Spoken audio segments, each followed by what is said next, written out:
네, 기도하겠습니다. 아버지 하나님, 감사합니다.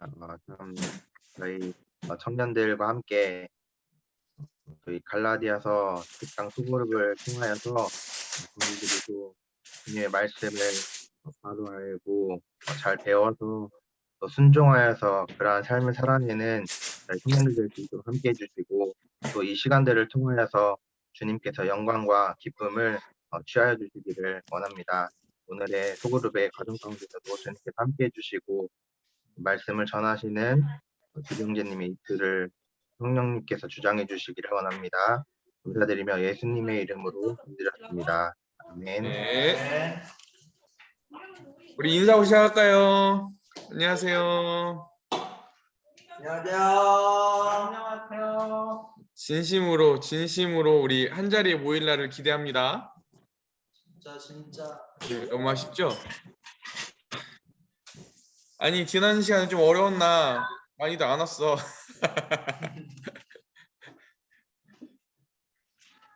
좀 어려운 주제들은 한 번 더 들어봐요. 우리 올릴게요. 계속 녹화해가지고 올릴 거니까 더 듣고 자기 것을 충분히 시간을 두고 소화했으면 좋겠어요. 오늘 지난 시간에 이어서 두 번째 챕터 나가도록 할게요. 오늘 두 번째 챕터는 파트 2에 이제 오직 은혜로 구원을 받는다라고 하는 부분을 또 읽고 시작하도록 하겠습니다. 우리 지난 시간에 어떤 내용을 배웠었는지 기억나는 주제들 있나요? 편하게 어떤 내용들이 기억이 나요? 어제 일단 저희들이 죄인인데 자신이 죄인인조차도 모르는 그러한 참 죄인이기 때문에 정말 우리들은 하나님의 은혜가 정말 절실히 필요한 참 자들이다라는 그런 내용이 기억이 납니다. 옥석석. 맞아요. 우리 다른 책에 의하면 그때 제가 거덜난 존재들이다 이런 내용들이 있었죠. 우리가 얼마나 하나님 앞에 전적으로 타락한 존재들이냐면 가능성이 없을 뿐만 아니라 가능성이 없는지도 모르는 그런 심각한 상태에 있었고, 그래서 우리가 또 이어서 나왔던 내용들이 우리에게는 교사가 필요한 게 아니라, 그죠? 누가 필요할까? 수영을 가르치는 교사가 필요한 게 아니라 건져줄 수 있는 구원자가 필요하다 이런 내용들도 배웠었죠. 맞아요. 또 이번에 줌에서 한 명 얘기해 볼까요? 용기를 가지고 난 이 내용이 기억이 납니다. 네. 은혜여야 하는 이유를 배웠습니다. 맞아. 그때 정리했었죠. 은혜여야 된 이유 4가지로 제가 정리했었죠. 왜 뭐였죠? 인간이 하나님의 영광을 갈취하기 때문이다. 인간이 우리가 은혜가 아니었을 경우 인간이 자기가 조금이라도 있으면 하나님의 그 영광을 빼앗아서 자기 영광으로 삼기 때문에 그렇죠. 두 번째, 실제적으로 절망적인 상태이기 때문에 그렇다. 그 다음에 세 번째로서는 참된 안식을 얻을 수 없고, 마지막 끝으로는 공동체를 파괴하기 때문이다. 이 4가지에 대해서 정리해 배웠습니다. 다들 역시 모범생들입니다. 네. 오늘은 이어서 할 건데요. 하나 더 정리하자면 복음이라고 하는 것 자체는, 다시 한번 정리해 드릴게요. 잘 들으세요. 복음이 목적하는 바는 뭐냐면 우리 안에 공로를 영으로 만드는 거예요. 우리 안에, 인간 안에 있는 공로를 다 은혜라고 하는 말, 믿음이라고 하는 말들이 본래 목적하는 바는 뭐냐면 우리 인간 안에 공로를 다 없애는 거예요. 심지어 우리 인간은 뭐라고 했어요? 믿음조차도 조건으로 삼으려고 한다. 이런 내용들도 가르쳐 드렸었죠. 네, 그래서 조금이라도 인간에게 조금이라도 섞이면 그것은 조금 변질된 복음이 아니라 완전히 다른 복음이 된다. 그죠? 예, 그래서 100% 은혜다, 온전한 은혜다. 이게 복음의 핵심이었습니다. 오늘 그 전제를 기억하면서 오늘 그 다음 과 오늘 배워보도록 하겠습니다. 네, 오늘 누가 읽을까요? 임재영 씨. 임재영 좀 가까이 와야지 좀 들리지 않을까? 크게 말하면. 크게 말하면 들릴까요? 오케이. 혹시 안 들리면은 피드백 해주세요. 이제 내가 사람들에게 좋게 하랴 하나님께 좋게 하랴. 교회는 종종 교인들에게 부탁하여 예배나 기도회에서 간증을 나누게 한다. 본문의 사도 바울도 간증을 나누고 있다. 갈라디아서 1장 10절부터 2장 21절까지는 이 서신의 자전적 단락으로 불린다. 바울이 자신의 회심과 처음 그리스도인이 되던 때의 경험을 들려주기 때문이다. 그에게 이는 드문 일이 아니다. 사도행전 22장 2절에서 21절과 26장 4절에서 23절에도 그의 회심과 경험에 대한 고백이 나온다. 사도행전과 마찬가지로 여기서도 바울이 간증하는 목적은 막연히 가마를 끼치거나 자신을 드러내기 위해서가 아니다. 간증을 통해 그는 자신의 메시지를 공격하는 사람들의 주장을 반박한다. 그러면서 놀라운 은혜의 하나님께로 시선을 집중시킨다. 반대자들의 공격으로부터 변호한다. 바울은 자신이 어떻게 예수님을 따르는 사람이 되었는지를 예수님이 그를 제자로 삼아 주셨다는 표현이 더 정확할 것이다. 말하면서 세 가지 공격으로부터 자신을 변호한다. 어떤 사람들이 바울과 그의 복음 메시지에 공격을 가하고 있었다. 첫째, 바울은 자신이 묵상과 논리와 사고를 통해 복음 메시지에 도달했다는 개념을 논박한다. 본인의 말만 따나 회심 전까지 그는 교회와 기독교를 심히 대적하여 멸하려 했다. 숙고와 토의와 수정의 점진적 과정은 없었다. 바울의 기독교 메시지는 자신의 사고의 산물일 수도 없었고 오히려 여태 그가 지향하던 삶과는 정반대였다. 그리스도인이 되기 이전의 바울은 그리스도를 어찌나 격렬히 박해했던지 기독교 순교자들의 신앙과 확신을 보고도 요지부동이었다. 그런 경험은 그의 회심이 직접 계시를 통해 이루어졌다는 확실한 증거다. 사도행전 9장 1절에서 9절에 보듯이 부활하신 예수님이 친히 바울을 만나주셨고 말씀하셨다. 바울은 환상을 보거나 꿈을 꾼 것이 아니었다. 그리스도께서 실제로 시공 속에 임하셨다. 바울의 일행들도 그분의 임재를 인식했다. 그렇게 바울은 이전의 사도들처럼 협의의 사도가 되었다. 둘째, 바울은 자신의 복음 메시지가 다른 사람들, 곧 예루살렘의 기독교 지도자들로부터 기인했다는 주장을 반박한다. 내가 곧 혈육과 의논하지 아니하고 또 나보다 먼저 사도된 자를 만나려고 예루살렘으로 가지 아니하고 바울은 회심한 지 3년이 지나서야 예루살렘에 처음 갔으며 그때도 그들에게 체계적인 교육을 받지 않았다. 바울이 예루살렘 사도들을 거듭 언급한 것으로 보아 어떤 사람들은 그가 복음 메시지를 본부에서 받았을 뿐이라고 주장했을 것이다. 그래서 그들의 이런 주장도 가능해진다. 우리도 예루살렘 본부에서 교육을 받았다. 분명히 바울은 너희에게 전체 내용을 다 말한 게 아니다. 하나님을 기쁘시게 하려면 너희가 꼭 해야 할 일이 더 있다. 셋째, 바울은 하나님께 받은 자신의 복음이 다른 사도들이 그분께 받은 메시지를 통해 확증되었다고 증언한다. 베드로와 야고보와 유대의 교회들은 하나님이 바울에게 행하신 일과 그에게 주신 메시지로 인해 하나님께 영광을 돌렸다. 바울은 직분의 위임이나 메시지를 다른 사람들로부터 받지 않았으나 그의 메시지는 다른 사도들이 부활하신 주께로부터 받은 메시지와 일치했다. 요컨대 바울의 간증으로 다음과 같은 주장들은 힘을 잃는다. 그거야 바울의 생각이고 우리 생각도 똑같이 유효하다. 바울의 메시지는 무난하나 불충분하다. 그것은 그의 메시지일 뿐이지 예루살렘 교회의 가르침과는 다르다. 바울의 간증은 복음의 교사라는 그의 권위를 확증해 줄 뿐 아니라 은혜의 복음이 무엇인지 등에서도 몇 가지 측면을 예증해 준다. 그 문제라면 이 책 1장에 이미 다뤘다는 생각이 들 수도 있다. 그 말이 맞다. 하지만 이 서신의 구조와 내용을 보면 은혜의 복음은 그리스도인의 삶 전체를 거듭마 떠받친다. 그래서 바울은 계속적으로 은혜로 되돌아간다. 우리의 삶과 기도와 사고와 증언과 설교와 가르침도 마땅히 그래야 한다. 오늘은 이제 그 바울 이야기로 시작합니다. 바울의 간증으로 시작을 하는데 우리가 주변에서 이렇게 간증을 들어보면 간증이 은혜로울 때도 있지만 좀 간증이 약간 거역스러울 때도 있죠.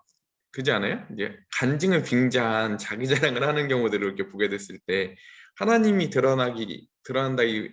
드러나시기는커녕 그 사람이 자기가 똑똑하다, 자기가 의지가 있다, 자기가 훌륭하다 이런 것들을 드러내려고 할 때는 사람은 다 알잖아요. 그때는 진짜 그 간증 듣다가도 이렇게 나가고 싶은 때가 있잖아요. 근데 오늘 바울은 그런 차원의 자기 자랑이 아니라 진짜 성도들의 유익을 위해서 굳이 바울이 이게 항상 간증을 꺼낼 때는 그렇게 신중하게 이야기를 꺼내거든요. 근데 오늘 이게 바울이 누군가를 알아야지 이 갈라디아서가 이해가 되겠죠.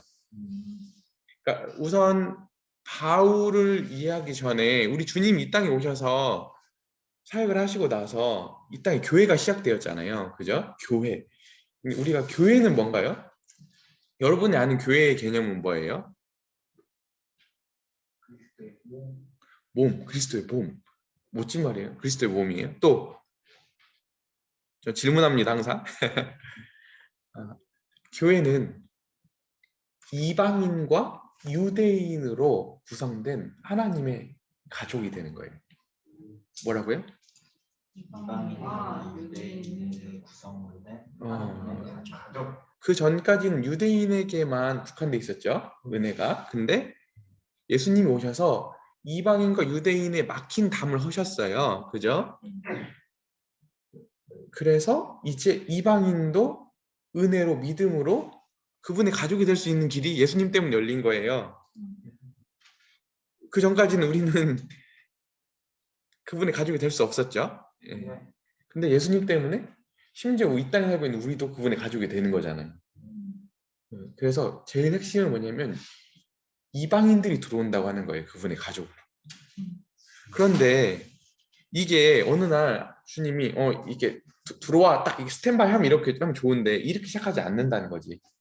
처음에는 이 문이 어떻게 열리냐면 사도행전에서 어떻게 열리는 줄 알아요? 베드로에게 환상을 주셔. 고넬료에게 복음을 전하게 하시거든요. 처음에는 이방인들한테 복음을 전한다는 게 이해가 안 됐던 거야. 근데 베드로에게 주님이 환상을 통해서 어떻게 하시죠? 부정한 음식을 먹으라고, 괜찮다고. 그리고 가서 복음 전하니까 성령이 임했잖아요. 이 처음으로 문이 열린 거라니까, 이방인을 향해서. 어떻게 보면 그 이방인을 향한 문은 바울이 연 게 아니라 베드로가 처음 연 거예요. 근데 나중에 가보니까, 사도행전에 또 뒤로 가보니까 누가 등장하냐면 이제 이 바울이 등장하는데, 이 바울은 처음에 이름이 바울이에요? 사울이었죠. 고향은 어디예요? 다소 사람이 다소.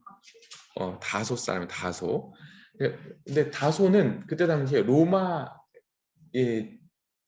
땅이었어요. 그렇기 때문에 이 바울이 태어났을 때, 사울이 태어났을 때는 시민권을 로마 시민권을 갖고 태어난 거야. 요즘 우리도 원정 출산하잖아, 미국 가서. 그럼 미국 시민권 얻잖아요, 거기서 낳으면. 그런 것처럼 바울은 날 때부터 로마 시민권을 가지고 있었어요. 근데 나중에 가보면 그가 언어적으로도 그랬고, 나중에 선교 여행을 할 때도 로마 시민권을 갖고 있기 때문에 그게 나중에 로마에 가는데 여러 가지 재판을 받을 때도 그렇고 이동할 때도 그렇고 굉장히 큰 메리트가 되거든요. 주님이 그것까지도 이미 바울의 출생까지도 다 계획을 하셨다고. 어쨌든 그 얘기를 하려고 하는 건 아니지만, 어쨌든 바울은 원래 사울이었고 그는 길리기아 다섯 사람이었어요. 다섯 사람. 예. 그런데 그가 정말 열심히였거든요. 유대교에 엄청 열심히였어. 그가 얼마나 열심히였냐면, 여러분 그 변호인 봤어요? 변호인? 영화? 옛날에 그 노무현 대통령 거기 보면 곽도원이라고 하는 배우가 나왔는데, 거기서 그 경찰인데 그 고문하는, 옛날에 이근한 뭐 이런 막 고문 기술자 이런 나오잖아요. 끔찍하잖아. 근데 그 사람들도 가서 보면 그 사상에 그때 그 반공이라는 사상에 완전히 사로잡혀가지고 그 일들을 감행하거든. 무섭잖아, 진짜. 그 영화 보면 섬찟하잖아. 바울이 그렇게 그런 살기가 넘치는 사람이었어. 그러니까 잡히면 이건 완전히 진짜 고문, 옛날에 끌려가는 거지, 진짜. 이런 식으로 바울이 그렇게 무서운 사람이었던 거야. 그러니까 이 그리스도인 사이에서는 이 바울하면 진짜 막 치가 떨린 사람이었던 거지. 그 정도로 열심히 했어요. 근데 그가 나쁜 의미로 그런 게 아니라 하나님을 향한 열심이었는데, 그게 그릇되어서 그런 양태로 나타난 거였던 거지. 그런데 그가 이제 정말 다메섹이라고 하는 지역에 그리스도인들이 많이 모여 산다는 그 소식을 듣고 거기에 있는 그리스도인들을 잡으러 가는 길이었어. 말을 타고.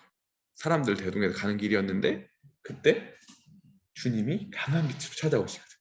그래서 바울아 바울아 네가 왜 나를 핍박하느냐 그리고 네가 왜 뒷발길치 하느냐 가시체를 뒷발길치 하느냐 이렇게 하시면서 바울을 찾아가는데 그때 바울이 눈이 멀어요. 그 강한 빛을 보고 그리고 나서 이 사람들이 이끌려서 마을로 들어가 가지고 3일 동안 아무것도 먹지 못하고 있는데 그때 하나님이 누구를 보내냐면 아나니아라는 사람을 보내가지고 이제 눈을 뜨게 해주시거든요. 그리고 나서 바울이 나중에 어디로 가냐면 사도행전에는 나오진 않는데 오늘 이 갈라디아에서는 어디로 갔다가 나오냐면 어디? 안 읽어왔구만. 아라비아로 가요. 아라비아로 가서 몇 년 동안 있냐면 3년 동안 있어. 3년 동안. 오케이? 근데 바울이 왜 굳이 이 얘기를 하냐면 회심하고 나서 예루살렘으로 갔었어야 될 거 아니에요. 근데 예루살렘으로 가지 않고 3년 동안 아라비아로 갔던 이유는 거기서 누구한테 사사를 받은 거예요, 직접? 예수님이 제자들이 3년이나 3년 반 동안 예수님하고 같이 살면서 그분의 가르침과 그분에게 배웠잖아요, 제자로서. 바울도 부활하신 주님을 아라비아에서 실제로 뵙고 영이신 예수님을 만난 게 아니라 실제로 부활하신 육신을 입으신 예수님이 바울을 찾아갔다니까요. 그리고 실제 바울은 거기서 주님께 배우고 주님의 제자가 된 거예요.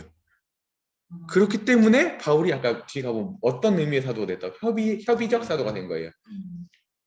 알겠죠? 12사도들하고 동등한 거죠. 그러니까 지금 대적자들이 주장하는 건 뭐냐면 바울이 예루살렘 교회에서 배운 거야, 복음이. 아류지. 그래서 바울이 아직 예루살렘 교회가 다 갖고 있는 복음을 자기가 변형하거나 충분히 전하지 못한 거야, 이렇게 주장하는 게 설득력 있을까요? 이 간증으로 인해서 그게 무마가 되는 거겠죠? 그리고 더 나아가서 어떤 얘기를 하냐면 3년 후에 올라갔어, 예루살렘 교회로. 그것도 배우러 간 게 아니라 이제 자기가 이제 화해에 같이 이런 화목에 이런 시간을 가지려고 사도들 만나러 올려갔는데 무슨 일이 있었는지는 모르겠는데 없었어, 유력한 사람들이. 그때 누구만 만나고 왔냐면 베드로만 잠깐 만나고 온 거야.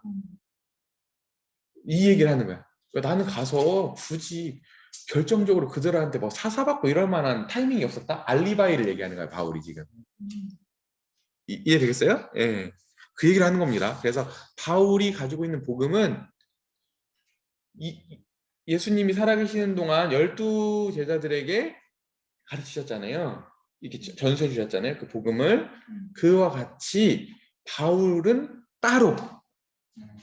근데 나중에 가보니까 가르침이 같은 거예요, 틀린 거예요? 한 번도 제자들 이렇게 만난 적은 없는데 같은 거예요, 그죠? 그래서 바울은 이렇게 아류나 이렇게 전수받은 게 아니다, 이 얘기를 하려고 하는 겁니다. 아시겠죠? 네, 바울이 이걸 자기 자랑을 하려고 하는 게 아니라 저번에 말씀드린 대로 자기가 전한 복음이 부정을 당하면 많은 게 문제가 생기죠. 그렇기 때문에 바울이 자기의 사도권을 변호하고 예수님의 제자임과 자신의 복음을 변호하기 위해서 이 간증을 하고 있다, 이 얘기를 하고 있는 겁니다. 오케이? 예. 이해했어요? 조금 어렵지만. 네. 그 다음 읽어주십시오. 율법에 대하여 누구보다 열심이었던 바울. 바울은 나쁜 일을 많이 저지른 사람이었다. 하나님의 교회를 심히 박해하여 멸하려 했다. 예수님이 다메섹 도상에서 그를 만나 주실 즈음 그는 이미 무죄한 사람을 많이 죽였다. 그때도 사람들을 더 체포하여 옥에 가두려고 가던 길이었다. 그의 마음은 증오로 가득 찼다. 그러면서도 그는 수많은 종교 행위를 했다. 유대교의 관습과 전통대로 살려고 오랜 세월을 애썼다. 본인의 말만 따라 그는 도덕적 의를 이루려는 열심에서 자기 세대 사람들을 거의 앞질렀다. 하지만 그러고도 하나님과의 관계는 바르지 못했다. 복음을 변하게 하려던 어떤 사람들의 가르침이 어떠한 성격인지 이 사실에 언급이 없다가 여기서 그 첫 단서가 나온다. 나중에 보겠지만 그들은 이방인 그리스도인들에게 유대교로 완전히 개종하여 식생활과 복장과 할례 등 모세 율법을 전부 지킬 것을 종용했다. 그런데 바울은 이렇게 말한다. 내가 이미 다 해봐서 이 주제라면 선이 한다. 도덕과 윤리와 문화 규정을 아무리 열심히 꼼꼼하게 지켜도 그래서는 결코 하나님께 받아들여질 수 없다. 회심 전에 바울은 종교 계율을 열심히 엄격히 지켰다. 본인도 그렇게 알았기에 자만심이 가득했다. 그럼에도 불구하고 그리스도는 그를 구원하셨을 뿐 아니라 참된 신앙의 전도자이자 지도자로 부르셨다. 그의 간증은 기독교의 심장 박동이라 할 수 있는 은혜의 복음을 생생히 증언해준다. 은혜란 자격 없는 이에게 값없이 베푸시는 하나님의 호의로서 우리 사고와 심령에 강력하게 역사하여 삶을 변화시킨다. 구원은 우리의 도덕적, 종교적 행위에 말미암지 않고 오직 은혜로만 주어진다. 누구보다도 명백한 사례가 바로 바울이다. 그의 죄가 매우 무거우나 주님은 그를 받아들이셨다. 바울의 경험은 복음이 흔히들 생각하는 대로 단지 종교가 아니라는 생생한 증거이다. 복음은 우리를 무종교로부터 불러내는 것 못지않게 또한 종교로부터 불러낸다. 복음의 은혜가 필요 없을 만큼 착한 사람도 없고 복음의 은혜를 받을 수 없을 만큼 악한 사람도 없다. 바울은 아주 종교적이었으나 은혜가 필요했고 치명적 흠이 있었으나 복음의 반경에 포함되었다. C.S. 루이스 말처럼 기독교는 하나님으로부터 낯설 수밖에 없다. 그분의 누가 이런 걸 생각해낼 수 있겠는가? 네. 이 파트의 핵심은 뭐냐면 한마디로 요약하면 우리는 자꾸 뭔가 바울이나 성경 인물들을 뭔가 위인화하려고 하거든. 이 이야기도 뭔가 미화해서 바울이 훌륭했다는 얘기를 하려고 하는 게 아니라 하려고 해 우리는. 근데 여기서는 그런 의사가 전혀 없어요. 여기서는 뭐냐면 바울이 회심한 게 이게 거의 불가능한 일이에요. 이렇게 유대교에 열심히 있었던 사람이 어느 날 돌변해가지고 사도요 기독교에 이렇게 열성적인 전파자가 된다는 것은 거의 불가능한 일이라니까요. 하나님만 하실 수 있다는 걸 얘기하는 거예요. 그리고 심지어 그렇게 극악무도했던 사람들도 하나님이 변화시키잖아요. 그죠? 그러니까 여기서 뭘 말하려고 하는 거냐면 바울이 훌륭하다는 걸 얘기하려고 하는 게 아니라 바울도 이렇게 변화시키셨는데 누굴 못하겠는가? 이 얘기를 하고 싶으신 거예요. 하나님. 잠깐만요. 누가 이렇게 네 이해되셨어요? 네. 그러니까 바울이 훌륭하다는 얘기 하려고 아니라 바울도 이렇게 됐는데 우리는 어떻게 했냐? 이걸 얘기하고 싶은 거예요. 그죠? 네. 그래서 본보기인데 안 되는 것이 된 사례를 하나님이 보여주시는 거지. 안 될 것 같은 인간의 생각은 도대체 안 될 것 같은 일을 하나님은 하신다라는 거 보여주시는 거예요. 그래서 여기 맨 마지막에 보면 기독교는 하나님으로부터 낯설 수밖에 없다. 그분 외에 누가 이런 일을 생각할 수 있겠는가? 그러니까 자꾸 우리가 하나님을 제한하면 안 되지. 그죠? 예. 우리 생각에 하나님을 가두면 안 되는 거죠. 네, 그런 내용도 알 수 있습니다. 그 다음 읽어주세요.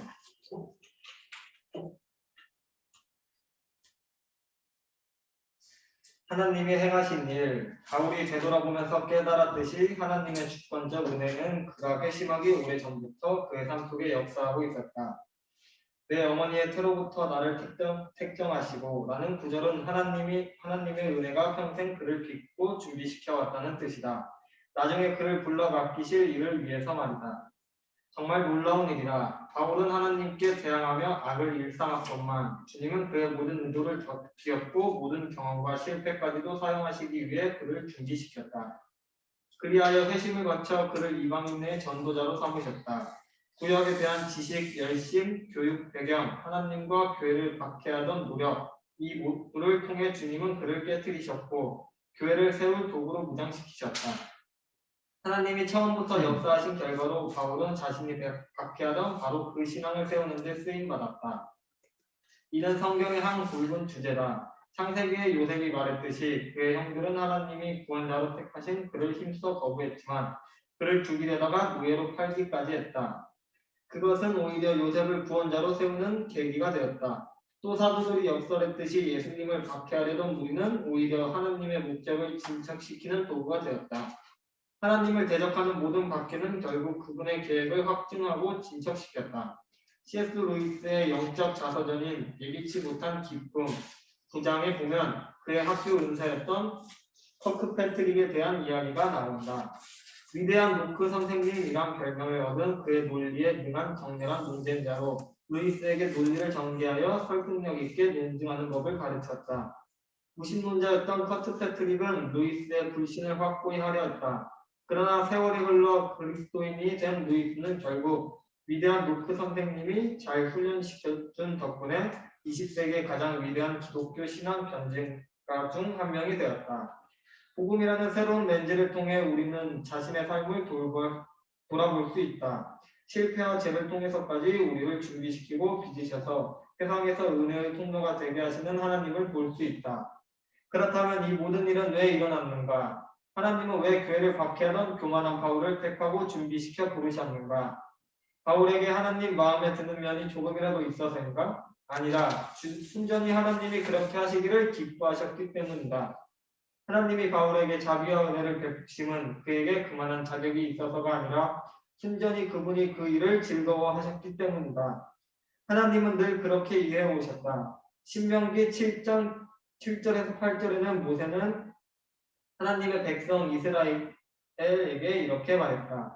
여호와께서 너희를 기뻐하시고 너희를 택하심은 너희가 다른 민족보다 수요가 많기 때문이 아니라 너희는 오히려 모든 민족 중에 가장 적으니라. 여호와께서 다만 너희를 사랑하심으로 말미암아 하나님은 우리를 쓸만해서 사랑하시는 게 아니라 아무런 이유 없이 사랑하신다. 평생 안전한 사랑이란 이것뿐이다. 주님의 이 사랑만은 절대로 변하거나 사라지지 않는다. 이것이 바로 은혜다. 그러니까 우리가 신앙생활을 해간다고 하는 것은 이제 우리가 초보 때는 어떻게 생각하냐면 막 다 좋은 경험들만 해야 될 것 같은 거지.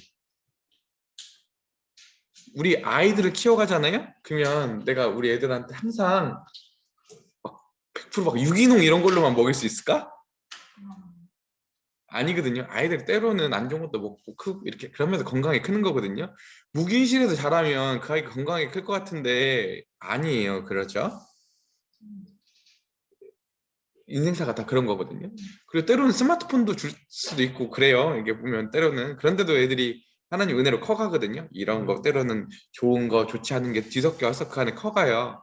성경의 역사를 보면 우리는 항상 좋은 것으로만 점철된 것 같은데 그렇지 않다는 거지. 몇 가지 예들을 보면 모세는 어디서 커요? 이집트 바로의 궁전에서 크지 않아요? 아이러니컬하죠. 저기 심장부에서 크고 있었다니까요. 두 번째, 사무엘은 훌륭한 마지막 사사였잖아요. 근데 어디서 크죠? 한나의 손에서 자라다가 이제 누구의 손으로 가서 대부분을 크죠? 엘리 제사장.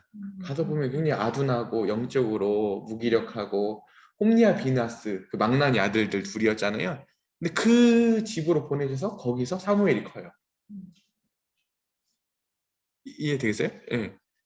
하나님 일하시는 방식들이 이래요, 되게. 우리는 항상 또 좋은 환경에서만 이렇게 인물이 나올 것 같고 하나님 역사 이루어질 것 같은데 절대 아니에요.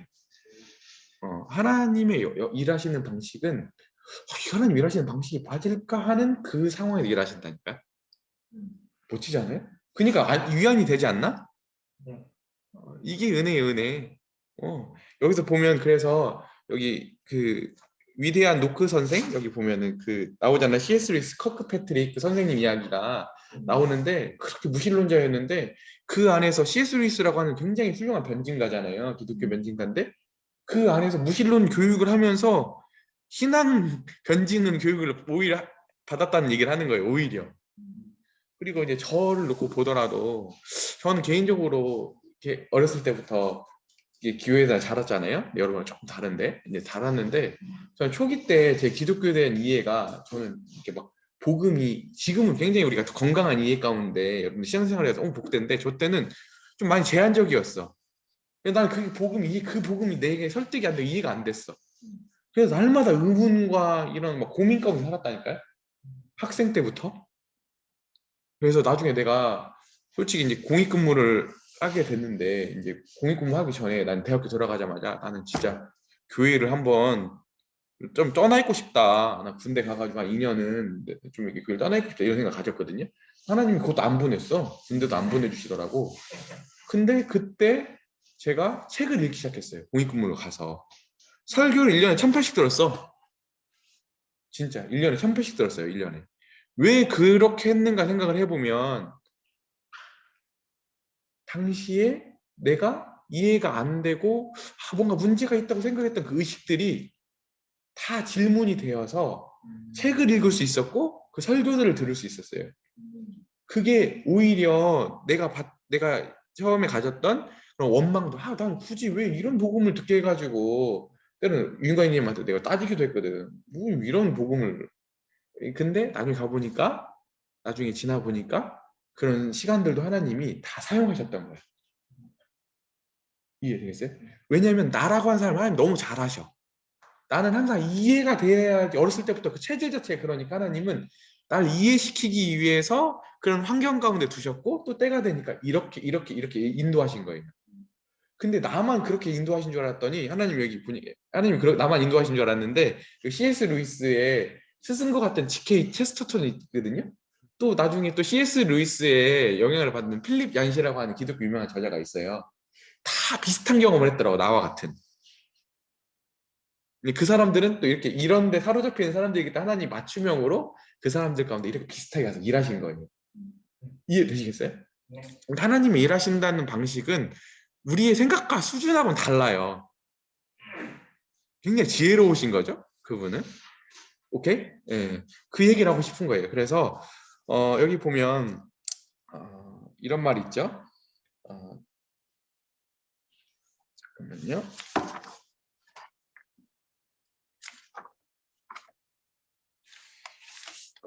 맨 마지막에 보면 맨 마지막 달에 보면 하나님은 우리를 쓸만해서 사랑하시는 게 아니라 아무런 이유가 없이 사랑하신다. 평생 안전한 사랑이란 이것뿐이다. 주님이 이 사랑은 절대로 변하거나 사랑하지 않는다. 이것이 바로 은혜이다. 왜 이렇게 하실까요, 하나님이?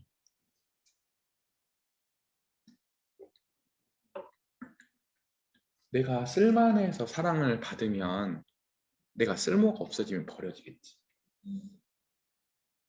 그러니까 똑같이 하나님이 우리를 부르시잖아요.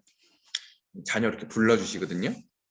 근데 우리가 성경에서 뭐라고 말하냐면 우리가 죄인 되었을 때, 우리가 원수 되었을 때 이렇게 불렀다는 것은 그냥 우리가 근거가 없을 정도가 아니라 오히려 하나님하고 적대시돼 있고 하나님과 심각한 상태에 있을 때 불렀다는 거예요.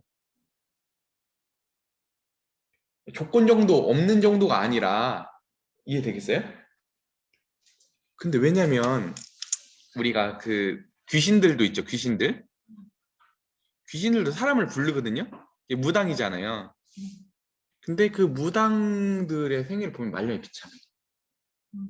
그러니까 제 주변에 보면 그 우리 명금자매의 그 작은 할머니인가가 무당이었는데 말년에 보면 다 비참하더라고. 근데 주변에 있는 그런 사람들이 몇 명 있거든요. 왜냐면 귀신들은 처음에 자기가 사용할 때는 쓸만해서 하다가 버려요. 근데 우리 하나님은 멋지신 분이시죠? 네. 그래서 난 하나님 생각하면 너무 감사한 게 뭐냐면 요즘은 우리가 이제 나이가 들어서 어디로 가냐면 요양병원으로 가잖아요. 근데 때로는 자식들도 버리지, 부모를. 근데 하나님은 우리가 쓸모가 없어지는 순간에도 여전히 우리에게 소망이 있을 수 있는 이유는 하나님 그 순간에도 우리를 버리시지 아니하시고 끝까지 우리가 자녀인 거로 책임져 주시는 분이기 때문에 그렇죠. 큰 위로가 되지 않아요? 네. 진짜 하나님 멋지신 분이시죠? 네, 그래서 우리가 쓸모 있어서 사랑받은 게 아니라 우리가 그 조건이 없어야 되는 이유는 우리가 아까 말한 대로 쓸모가 없어지면 버림받을 거잖아요. 그러니까 하나님은 그렇게 하지 않는 거예요. 아시겠죠? 네, 그 다음 읽어주십시오. 하나님의 은혜 아래 살아가는 삶. 은혜의 하나님은 바울과 같은 죄인들을 구원하신다. 부활하신 아들 예수님을 교만한 사람들과 악한 사람들, 종교적인 부류와 신앙이 없는 부류 모두에게 계시하신다. 구원하시기 전부터 하나님은 자신의 사람들 속에 역사하시고 그들을 신앙으로 이끄셔서 하나님을 섬기도록 준비시킨다. 그러나 은혜가 하는 일은 거기서 끝이 아니다. 은혜는 바울 안에 바울을 통해 계속 역사했다.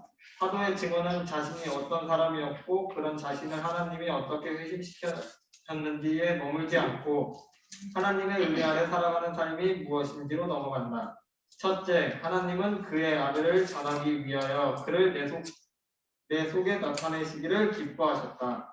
바울의 말뜻을 당장 분명히 이해하기 쉽지 않다. 하나님이 예수님을 바울 속에 나타내셨다는 말이 무슨 뜻인가? 그가 두 경험을 하나로 묶었다고 보는 게 가장 좋은 해석이다. 한편으로 하나님은 다메섹 도상에서 분명히 그에게 예수님을 계시하셨다. 그때 바울은 예수님이 누구인지 깨달았다.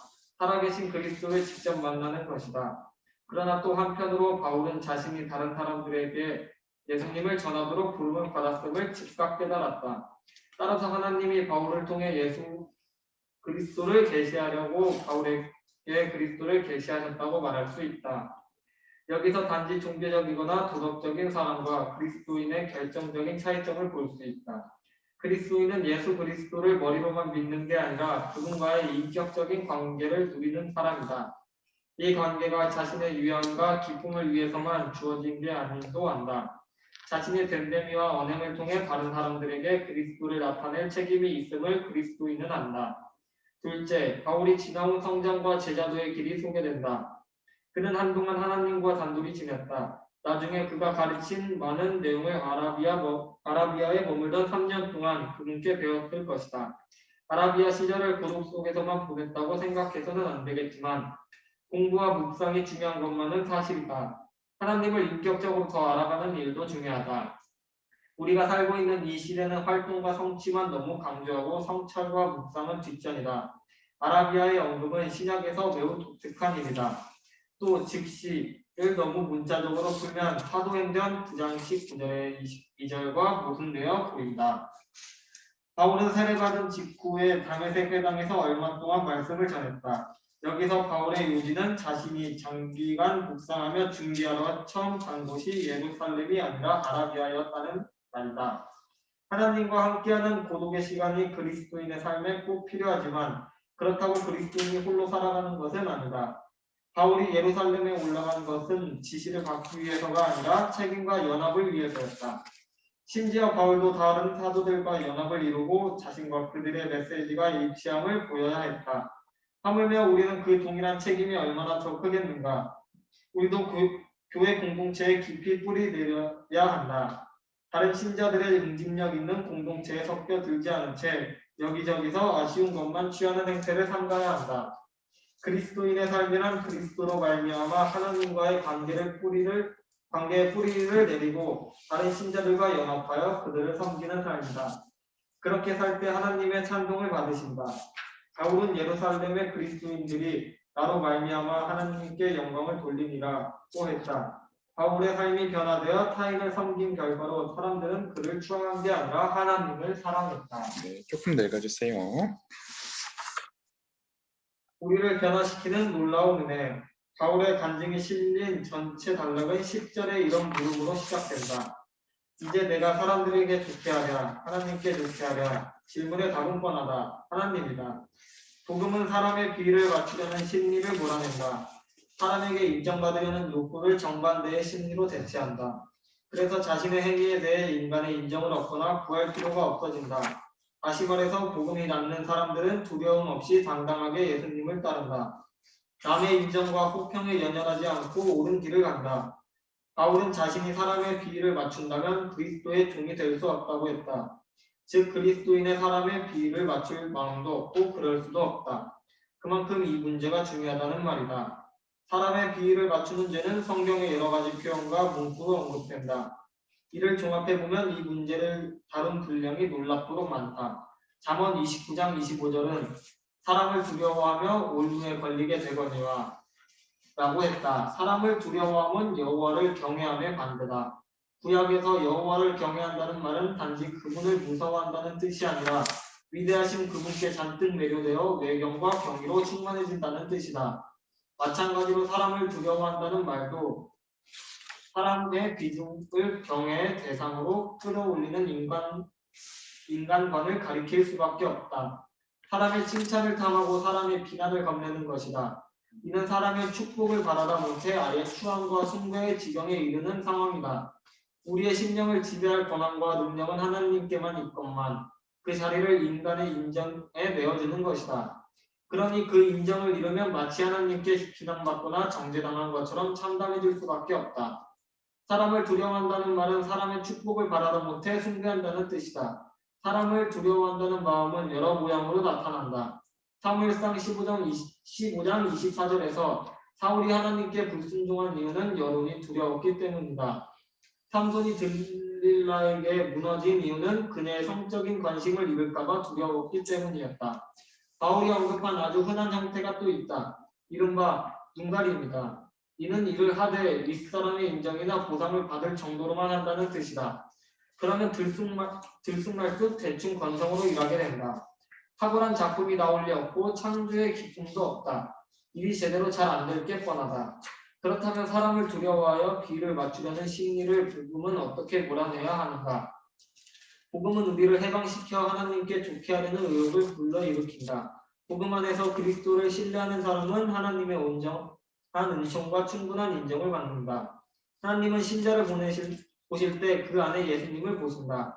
그래서 우리에게 내가 너를 기뻐하노라고 말씀하신다. 하나님은 우리를 기뻐하신다. 그분이 우리를 기뻐하시기에 우리의 삶으로 우주의 창조주를 기쁘게 할 수 있다. 바울이 기쁘게 하려 한 대상은 사람이 아니라 하나님이었다. 그가 그리스도인들을 권하여 하나님께 희생적으로 순종하게 한 이유도 하나님이 기뻐하시는 삶이기 때문이었다. 야구팀 감독의 사랑하는 아들이 그 팀의 선수라고 생각해보라. 저그아웃에 앉아 지켜보는 아버지는 아들을 한없이 사랑한다. 아들이 아버지의 지시를 잊고 삼진아웃을 당해도 그를 향한 아버지의 사랑이나 인정은 조금도 달라지지 않는다. 아들은 자신의 성적과 무관하게 아버지의 사랑을 확신한다. 그러나 아들은 간절히 홈런을 치고 싶을 것이다. 자신을 위해서가 아니라 아버지를 위해서다. 아버지의 사랑을 얻어내기 위해서가 아니라 이미 사랑받고 있기 때문이다. 아버지의 사랑을 모른다면 아들의 노력은 자신을 위한 것이다. 사랑을 얻어내기 위해서다. 그러나 아버지가 이미 자신을 사랑함을 알기에 아들의 노력은 아버지를 위한 것이다. 아버지를 기쁘게 하기 위해서다. 그리스도인은 하나님의 사랑과 인정을 확신한다. 하나님은 그리스도 안에서 우리를 기뻐하신다. 그래서 그리스도인은 간절히 하나님께 순종하기 원한다. 자신을 위해서가 아니라 하나님께 감사해서다. 하나님의 구원을 얻어내기 위해서가 아니라 이미 자신을 구원해 주셨음을 알기 때문이다. 바울은 그리스도의 종으로 살아간다. 하나님의 인정은 우리를 해방시켜 그분이 인정하실 만한 삶을 살게 한다. 복음은 강력한 확신이자 또한 철저히 순종하며 살게 하는 강력한 종인이다. 우리가 하나님의 방식대로 살아가면 그분의 자녀가 되기 위해서가 아니라 이미 그분의 자녀이기에 감사해서다. 여러분 신앙생활을 이렇게 나이 들어서 하다 보면 우리가 완고해지기도 하고 또 하나는 뭐냐면 우리는 사람은 다 권력욕이라는 게 있어요. 누군가 지배하고 싶거든요. 본능적으로. 어떤 이유? 아까 실은 율법주의도 갖는 그 근간이 뭐냐면 내가 다른 사람보다 우월하다는 거야. 너는 못하지, 난 이거 해. 난 너보다 우월해. 그러니까 너는 너의 위에 있어. 이걸 얘기하는 거거든요. 그러니까 심지어 아까도 간증을 하는 사람들을 보면 그 심리가 그건 거예요. 내가 이런 하나님 경험을 했는데 내가 너보다 더 우월하지. 이걸 얘기하는 거예요. 근데 바울은 철저히 그렇지 않다는 걸 얘기하잖아요. 어땠어요? 바울의 간증들은? 철저히 주님 영광을 드러내고 또 성도들의 유익을 위해서 이 간증을 하잖아요. 그것도 굉장히 정제해서 하죠. 그러니까 이 앞에 있는 단락의 맨 마지막에 보면 정말 멋있는 말이 나와요. 바울의 삶이 변화되어 타인을 섬긴 결과로서 사람들은 어떻게 됐다? 그를 추앙하는 게 아니라 하나님을 사랑했다. 하나님 바울을 보니까 하나님 진짜 살아계신 게 분명해. 너무 분명하지 않아? 근데 그 더군다나 바울을 보고 바울이 위대해 이렇게 본 게 아니라 하나님 진짜 사랑스러운 분이시구나 이렇게 느끼겠다는 거예요. 바울이. 우리의 모든 성김들이 그래야 되지 않을까요? 그리고 또 하나는 뭐냐면 하나님만 사랑했겠어요? 바울도 사랑받았겠죠. 사람들에게. 추앙이 아니라 우리가 나이가 들수록 신앙생활 해갈수록 때로는 우리가 이제 교회 안에서 지위도 생기고 때로는 이러잖아요. 뭐 교사가 되고 그러면 여러분 추앙받고 싶으세요? 우리는 경배받을 자들이 아니죠. 하나님만 오직 드러나시고 그분만 높임 받으셔야 되죠. 그분만 머리이시잖아요. 우리는 서로 사랑하고 사랑받는 자들이잖아요. 제가 실은 저희 아버지가 항상 너무 감사한 게 나이가 드시고 실은 교회 안에서는 탑리더잖아요. 그죠? 교회 안에 장로 중에서도 으뜸이시잖아요. 현재로서는. 근데 드실 때마다 아버지가 사랑스러워. 이해되겠어요? 그 아버지가 막 더 신화돼가지고 실수 안 하시는 분 막 이런 게 아니라 때로는 그 아버지도 되게 연약하시고 때로는 내가 맨날 해드리거든 이렇게 해가지고 뒤에 올라와서 그러면 그게 나쁘지가 않아. 피곤할 때도 있는데 솔직히 얼마나 그런 모습들이 이해되겠어요? 때로는 아버지 실수도 하시고 때로는 했던 말 때는 번복도 하시고 이러시거든. 근데 그게 잘못된 건가? 아니요, 되게 멋진 일이에요. 우리가 나이가 들수록 신앙생활을 한다 할수록 실수 안 하고 뭔가 신화화되고 내가 우월하고 이런 게 아니라 성도들에게 사랑받고 나도 사랑하고 이래야 되지 않을까요? 이게 바울의 삶을 놓고 보더라도 바울에게는 항상 동역자들이 있었는데 동역자들을 사랑하고 동역자들을 사랑받는 자였어요. 이해되겠죠? 네, 우리가 그런 모습으로 나갔으면 좋겠습니다. 복음이 가져다 주는 지점들은 우리를 이런 지점들로 가져다 줘요. 나이가 들고 늙어갈수록 이런 지점들로 가야 돼요. 아시겠죠? 근데 이건 젊었을 때부터 복음이 분명하면 이런 지점으로 가는데 복음이 뭔가 어그러지고 아까 다른 복음 아까 뭔가 그 안에서 복음을 빙자한 뭔가 우리 육신이 그 안에 있으면 시간이 지나면 열매들이 다 그렇게 나와. 그래서 오늘 이렇게 배우는 게 너무 중요한 거예요. 그죠? 여러분 어떻게 될까? 심은 대로 거두는데 그죠? 중요하겠죠? 네. 그 다음에 또 하나는 뭐냐면 우리를 변화시키는 놀라운 은혜에 보면 참 멋진 예화 있죠. 아까 야구 감독. 우리가 청년 때 열심히 하다 보면 빠질 수 있는 오류가 지난주에 우리 청년들이 다 그런 간증들 했잖아요. 그러니까 어느새 하다 보면 인정받고 싶고 사람들을 좋게 하고 싶고 사람들의 이목 하다 보면 그때는 뭔가 열심인 것 같은데 있으면 지치고 뭔가 마음에서부터 회의가 들고 담기지가 않아 하나님의 은혜가 그러잖아요. 근데 오늘도 거기서부터 우리가 진짜 온전한 복음으로 돌아가서 동기가 그분을 정말 사랑해서 그분이 내 마음을 계속 강권해서 그분께 인정받고 싶어서 그렇게 하는 게 아니라 이미 날 그분이 사랑하셨기 때문에 그 무한한 동력을 가지고 주님을 섬겨간다면 지치지도 않고 내 인격이 주님을 섬겨가면 섬겨갈수록 더 어떻게 돼요? 더 아름다워지고 더 고귀해지고 더 멋져지겠죠.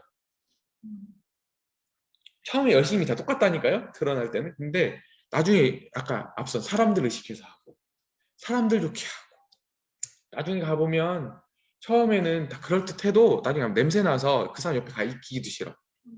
사람을 의식하면 그렇게 되는 거예요.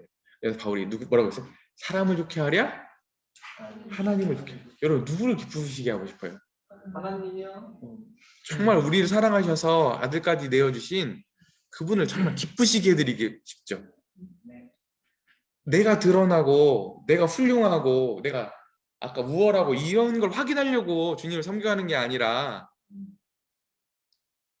누구를 기쁘시게 하기 위해서 내 이 일하면 하나님이 정말 마음 그러면 아까 사람을 기쁘시게 하는 사람들 특징들이 뭔지 알아요? 나중에 가보면 사람들 앞에서 있을 때는 그럴듯한데 사람들이 없으면 어떻게 되겠어요? 눈 가리고 아웅하듯이 한다니까. 거기에는 어떤 감동도 없고 어떤 감화도 없어요. 근데 하나님 앞에 사는 사람은 무엇을 하든지 최선을 다하는 거죠. 보든 안 보든 누가 있을 때든 없을 때든 나의 이익이 되는 사람이 아니더라도 그죠? 정말 그 나에게 이익이 돌아올 수 없는 사람에게조차도 어떻게 하겠어요? 하나님 앞에서 소자에게 물 한 그릇 주듯이 그렇게 섬기겠죠. 진짜 중요한 원리를 얘기하고 있어요. 여기서. 그래서 우리가 누구를 기쁘시게 하겠습니까? 하나님을 기쁘시게 하는 거예요. 우리 섬김의 목적은 그분을 기쁘시게 하는 거예요. 그분을 감동시키는 거예요. 우리가 뭔데 하나님을 감동시킬 수 있겠어요? 그것도 가보면 은혜예요. 하나님의 자녀가 된 거로. 소망이를 보면 그렇게 이뻐. 뭐 하는 것도 없는데. 소망이 훌륭해도 그러겠어요? 자녀인 거로 그런 거겠죠. 하나님이 보셨을 때 우리가 뭘 한들 그분이 큰 이득이 있겠어요. 근데 그분이 우리가 자녀인 거로 우리가 섬기는 섬김 하나하나들이 그분이 기뻐하시고 그분이 받으시는 거겠죠. 그것도 예수 그리스도 안에서 은혜로. 그죠? 그러니까 정말 하나님 기쁘시게 해드렸으면 좋겠어요. 아멘이죠? 네. 그다음 네. 나를 변화시킨 복음이 읽어주시겠습니까? 나를 변화시킨 복음이 바울이 간증하는 습관 때문도 아니고 막연히 가마를 끼치기 위해서도 아니고 자신의 경험에 주목받는 게 즐거워서도 아니다. 다만 그 간증에 힘입어 청중인 예수 그리스도를 만나거나 그분을 떠나지 않으리라는 믿음 때문이다. 그는 주목이나 박수를 받을 마음이 없다. 그의 초점은 온통 듣는 이들에게 있다. 그는 청중을 이용하여 자존심을 세우는 게 아니라 간증을 활용하여 친구들을 돕는다. 이 부분에서 바울은 우리의 좋은 모범이다.